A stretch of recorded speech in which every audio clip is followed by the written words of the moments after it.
lo que realmente sucedió en Wounded Knee, el lugar de una masacre histórica. En 1890, soldados estadounidenses mataron a cientos de hombres, mujeres y niños Lecoute en un intento de reprimir un movimiento religioso, y recibieron medallas de honor por sus actos de violencia. En un frío día de diciembre de 1890, soldados estadounidenses rodearon y masacraron a unos 300 hombres, mujeres y niños Lecoute en Wounded Knee Creek, Dakota del Sur. Aunque los soldados fueron celebrados en su momento, Wounded Knee ahora se recuerda como una terrible atrocidad. En enero de 1891, un grupo de soldados del ejército de los Estados Unidos desfiló ante su general para una última revisión. Aunque el escenario era un valle ventoso y aparentemente vacío de Dakota del Sur, era una ocasión festiva. Compañía tras compañía desfilaron, observadas únicamente por su general y pequeños grupos de las personas que recientemente habían sometido. Apenas unas semanas antes,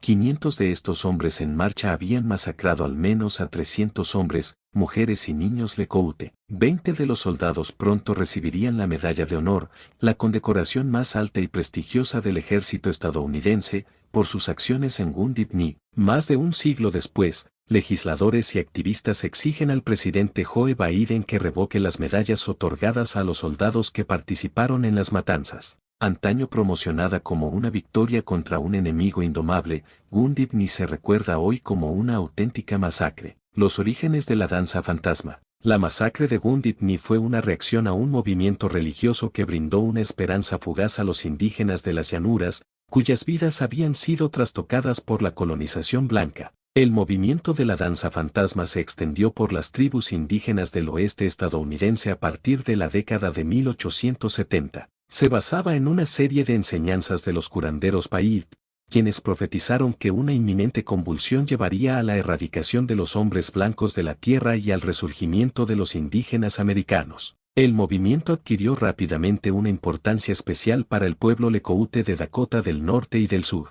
En pocas décadas, habían perdido más de 23 millones de hectáreas de tierra y se vieron obligados a compartir lo que les quedaba entre múltiples tribus y grupos. Para 1889, se habían dividido en 5 reservas separadas en Dakota del Norte y del Sur, reconociendo un siglo de trauma en internados estadounidenses para niños nativos americanos. Los seguidores del movimiento creían que las canciones y las ceremonias podían acelerar el desastre inminente, resucitar a sus muertos y asegurar la restauración de sus tierras. Los creyentes Lecoute vestían camisas especiales que, según se creía, repelían las balas, mientras que algunos experimentaban un estado hipnótico provocado por las canciones repetitivas y las danzas circulares y arrastradas que compartían los seguidores. Necesitamos protección. Pero las esperanzas de los danzantes fantasmas se toparon con el temor de los colonos blancos, quienes temían que los rituales incitaran a la violencia contra ellos. El agente federal indígena Daniel F. Royer, apodado en broma, joven temeroso de los indios, por los Lecoute que le habían encomendado vigilar, fue uno de ellos. En diciembre de 1890, Royer envió un telegrama desesperado desde la reserva Pine Ridge, en la región de Badlands, Dakota del Sur, a sus superiores en la Oficina de Asuntos Indígenas en Washington, D.C. Los indígenas bailan en la nieve, están salvajes y locos, escribió. Necesitamos protección, y la necesitamos ya. Acerca de este mapa, las autoridades estadounidenses de otras reservas Lecoute también estaban preocupadas por el principal adepto de la danza fantasma, el jefe Toro Sentado. En 1876, este lideró la ofensiva contra el ejército estadounidense y el teniente coronel George Armstrong Custer en la batalla de Little Bighorn, conocida popularmente como la última batalla de Custer, en la que Custer y todos sus soldados murieron.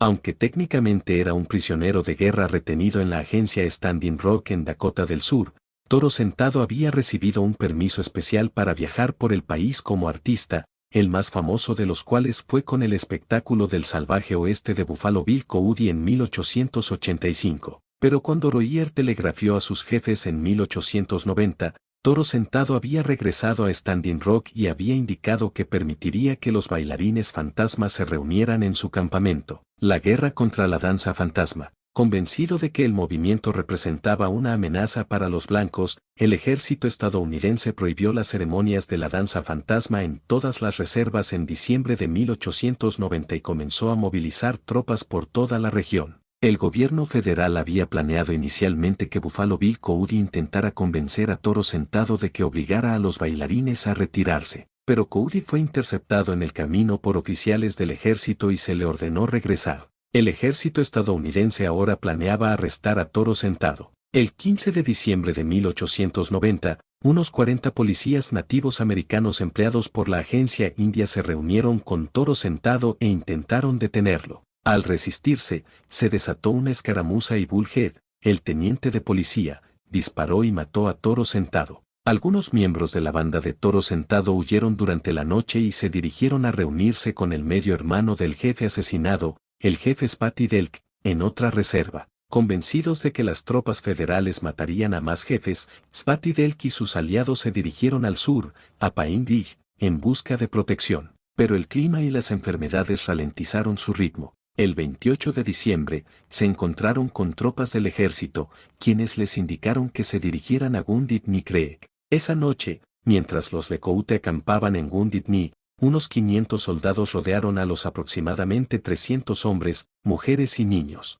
Masacre en Wounded Knee Creek. A la mañana siguiente, el coronel James W. Forsyth ordenó a los Lekoote que depusieran las armas y les anunció que los llevarían a un nuevo campamento. Los Lekoote asumieron que esto significaba que los alejarían por completo de su territorio. Algunos comenzaron a cantar canciones de la danza de los fantasmas. A las tropas que rodeaban a los Lekoote se les había enseñado que la danza fantasma y sus ceremonias eran preludios de la guerra. Cuando uno de los bailarines tomó tierra del suelo y la arrojó al aire, los soldados lo interpretaron como una señal y comenzaron a disparar. El resultado fue una masacre. Aunque contraatacaron, los Lekoote se encontraban en desventaja numérica y su armamento era inferior, especialmente por las primeras ametralladoras que utilizaban algunas tropas. Para cuando cesaron los disparos unas horas después, había cadáveres por todas partes. La mayoría, incluyendo bebés y mujeres, habían recibido disparos a quemarropa. Algunos de los Lekoote muertos fueron encontrados a hasta 5 kilómetros del campamento donde habían sido perseguidos los pocos que huyeron.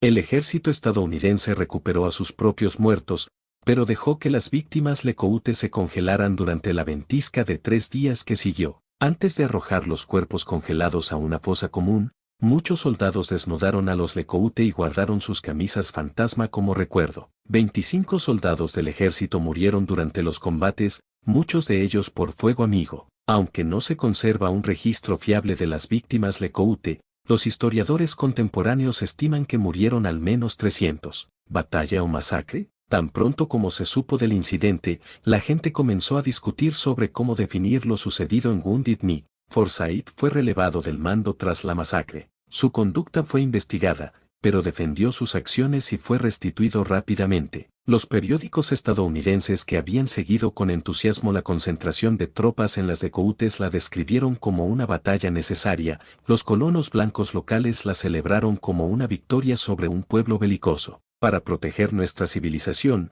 sería mejor que extermináramos de la tierra a estas criaturas salvajes e indomables, escribió el periodista de Dakota del Sur L. Frank Baum, futuro autor del maravilloso Mago de Oz, en respuesta a la noticia. Mientras tanto, los nativos americanos, Lekoote y otros, lo interpretaron como una señal de que el gobierno estadounidense no se detendría ante nada para erradicarlos. No sabía entonces cuánto se había perdido, escribió Black Elk, un curandero Lekoote que sobrevivió a la masacre. El círculo de la nación está roto y disperso, ya no hay centro, y el árbol sagrado está muerto. Sería la última gran escaramuza en un siglo de conflicto armado entre nativos americanos y tropas estadounidenses. ¿Deberían revocarse las medallas de honor? En 1891, el ejército emitió 20 medallas de honor a los soldados que habían participado en la atrocidad.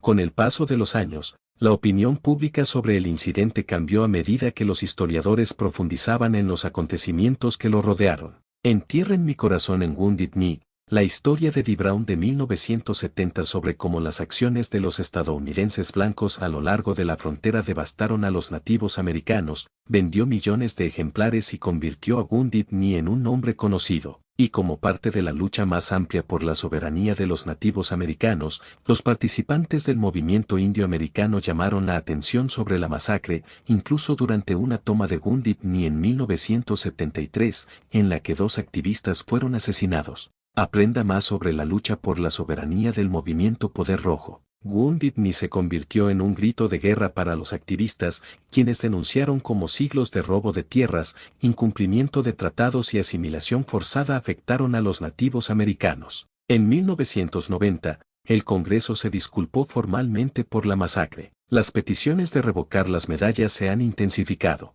En enero de 2021, el Senado del Estado de Dakota del Sur aprobó un proyecto de ley que instaba al Congreso de Estados Unidos a abrir una investigación oficial sobre las medallas, y un grupo de legisladores estadounidenses intentó revivir una propuesta anterior para revocarlas. Ahora, con ese proyecto de ley estancado en el comité, piden a Biden que lo haga él mismo. Tiene la autoridad para revocar estas medallas inmediatamente, escribieron los legisladores, entre ellos la senadora de Massachusetts Elizabeth Warren y la congresista de Kansas Charis L. Davids, en una carta al presidente el 2 de noviembre de 2021. Ya es hora de borrar esta mancha de la historia de nuestra nación.